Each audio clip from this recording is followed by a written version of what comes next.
How's everybody doing? My name is Anthony Brown Logan, and today I bring you a crazy story out of Long Beach, California, which, by the way, in this particular area I'm talking about, this is Maxine Waters district. We'll get to that in a little bit, but this story is crazy. I know you've seen the thumbnail. I know you've seen the title of this video, so I'm going to jump straight into it. And what they had was something called the Drag Queen Story Hour at the Michelle Obama Public Library. That's the name of it. It's in Long Beach, California. It's part of the Long Beach library system over there. And you had this drag queen by the name of Xochi Mochi. Now I'll place a picture of what's the correct gender? Matter of fact, I'll place a picture of him on the screen before you, and you can see what is going on here. You have his crazy pale skin makeup. I'm not sure if this person is white. I think they're probably black. I don't know what's going on with their actual race or gender or whatever. I'm just totally confused. But you see the person's makeup and you see the multiple horns. Now, this person is reading a children's book in front of very small children. These kids appear to be like pre-K age. These are like little kids, barely above toddler, if not in toddler age. Little kids, okay? And you have this drag queen demon reading to the kids. And this is part of a whole big event at the Michelle Obama Public Library. It's like a few things that are LGBT friendly. Now, my question is this. Why do little kids barely above toddler age or in toddler age, why do they need to be exposed to anything that deals with transgenderism, sexuality, or any of these weird gender bending things that this person Xochi Mochi brings to the table? Why did they have to be introduced to that at a very young age? When I was a little boy, I was not worried about sexuality or gender or stuff like that. I was worried about playing my video games and playing on my toys and, you know, playing outside, you know, just rolling around in the dirt like a little boy does. I was not worried about gender identity. I was not worried about being inclusive, quote unquote inclusive, air quotes inclusive. I was not worried about that. I was just worried about being a kid. And I think that these kids should be allowed to be kids. Now, I don't know where their parents are. Okay. What parent is going to bring their child to this event?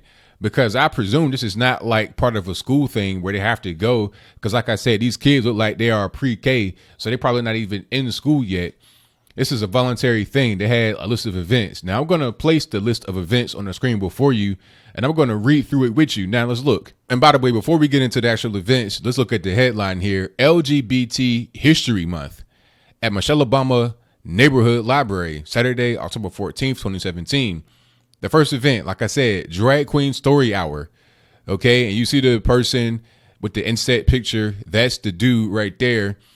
But that is not how they looked, obviously, when they came to the actual place. And then after that, you have art, space, and resource sharing. What does that got to do with LGBT? Like, it doesn't make any sense. Or are there space and art books related to LGBT that they're going to read there? I don't understand. And then the next thing is you have the LGBTQ history timeline workshop. So this looks like the whole feminist movement. So they're going to bring it back to the 1960s and they're going to try to tie it into civil rights. That's what's going on with that. I could tell by the photo right there on the screen. And that's really irresponsible, in my humble opinion, to be trying to drag, you know, the civil rights movement into it, because these things are not really related. But that's what's going on nowadays, because, you know, it's crazy to see some people just don't understand what's going on here. They want to be all for social justice and all that kind of stuff with the Colin Kaepernick, the hands up, don't shoot. They want to be down for that. But then they don't understand how that same thing that they're fighting for is going to be used to fuel the whole LGBT movement. I remember I said this months ago, maybe years ago, about how when you introduce LGBT stuff into high school, it's going to trickle its way down to very small children, pre-K, kindergarten. I said that. People were like, oh, no, it's not going to happen. Well, here we are. I said that recently, and we're already here. This is going on more and more. I did a story about this before where you had another drag queen who came and read in front of the kids. Little Miss Hot Mess. Who is ready for a story? Is the host of Drag Queen Story Hour. This one is called Worm Loves Worm. Talking, singing, and reading. We can both be grooms. We can both be grooms. We can both be grooms. To an audience of preschoolers, toddlers, and their caregivers. Now you have a trend that's happening. A precedent has been set.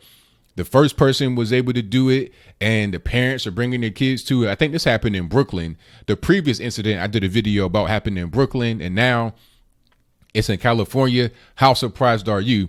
And this is in Long Beach. This is in Los Angeles.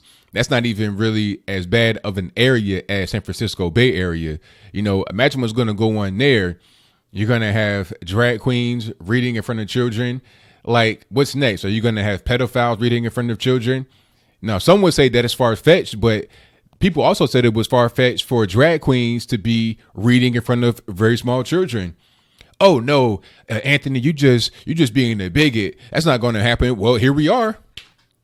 The next step is to have pedophiles. They're going to say, oh, you know, like I've seen the articles from some of these websites. I think it was on Salon, the very famous one, where they gave a platform to a pedophile where they were like, I'm a pedophile, but I'm not a monster.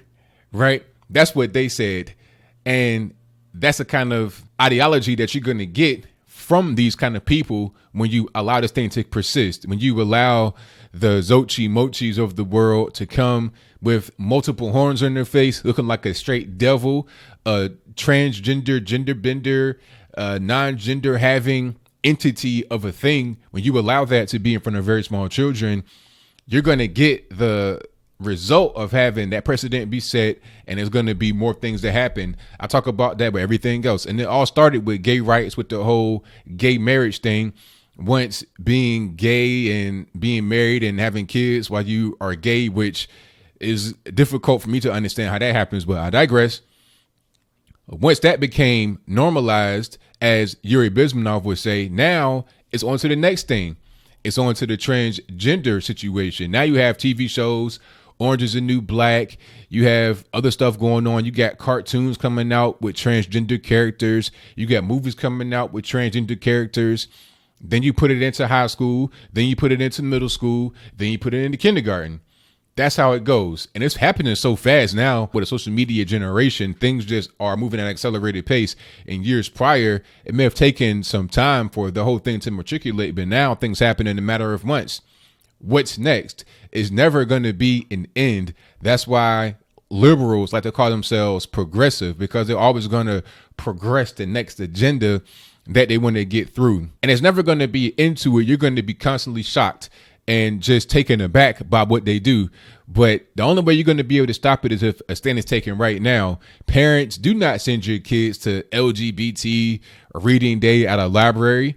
The parents are the reason why these things are continuing to persist, because if the parents were not for it, then they would not be able to go forward with what they want to do with the whole gay agenda, transgender agenda, whatever they want to do, the sexualization of children. That would not be able to persist if it was not for the complicit nature of these misguided parents. So what do you think? Do you think that Drag Queen Story Hour is a good thing to have at a public library for very small children? Like I said, these kids look like they are pre-K. Maybe they're right around kindergarten, first grade at the oldest. You're talking about kids that are between 2 and 5 years old. Is that appropriate for them to be exposed to? What about you when you were a child? Was this up your alley? Was this in your reading repertoire? Transgender stuff? Did you get read a book by a big, looking like they played basketball, 6'8", transgender person with white face makeup on and multiple horns on their forehead? Is that what you got exposed to when you were a child? I didn't. I never seen anything like that until I became an adult. I can't really imagine what I would go through as a child seeing something like that. The trauma I would experience, the confusion I would experience. I mean, when I was a kid, I had so many questions about the world, because you are just, starting to develop as a child. Your brain is just starting to develop. You got all kinds of questions. When I came home from that, I'm like, mommy, what's going on with the man wearing the dress? Why does he have makeup on? Why does he have horns? Is he the devil? Is he Satan? I knew about church and stuff like that when I was a child, so I knew what the devil was. Now, I would be very confused if I saw that. I think it's not right to confuse children like that, especially when we're talking about things of a sexual nature. That's way too early to expose them to that. But do you think I'm being the bigot here? Am I being the bigot? Am I being, non-tolerant? Should I be more tolerant? Should I be able to understand that the LGBT communities have had a hard time in life and they want to be able to educate people, even if they are not even old enough to tie their own shoes or write their own name? Am I being a bigot for that? I mean, you tell me in the comments below and tell me what should be done about situations like this. Shout out to Omar Navarro. He's trying to run against Maxine Waters because this whole situation happened in Long Beach, which is Maxine Waters' district. Hopefully he'll be able to take her House seat and do something about this, because it's got to be a cooperated effort. Hopefully there's some laws passed that will prevent children from being exposed to sexually explicit material like this drag queen in front of them reading a book. And also, like I said, the parents got to be in on it as well. Do not take your children to something like this, because it's just not right for your kids. But whatever your comments are, let me know in the comments below. And that's all I got to say for this video. If you like what you heard, please comment, rate, share, and subscribe. Peace.